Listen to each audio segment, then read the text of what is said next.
এই পৃথিবীতে সকল সৌন্দর্যই শুভনীয় নয়। সৌন্দর্য হলেই যে উপকারী, বিষয়টি এরকম নয়।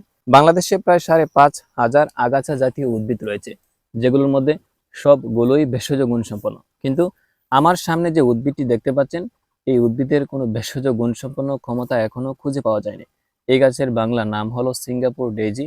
তাদের আদি নিবাস হলো দক্ষিণ আমেরিকাতে। এই গাছটি এশিয়া মহাদেশের মধ্যে এখন এতটাই ব্যাপক বিস্তৃত, যা ভাষায় প্রকাশ করার মতো নয়। এই গাছটি যদিও কোনো ভেষজ গুণসম্পন্ন নয়, তবে এই গাছের চমৎকার ফুলের প্রেমে পড়তে বাধ্য।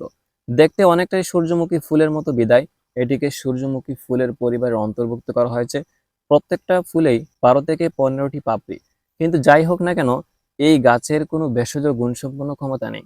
তাই এই গাছ থেকে উপকৃত হওয়ার কোনো চিন্তাই করবেন না।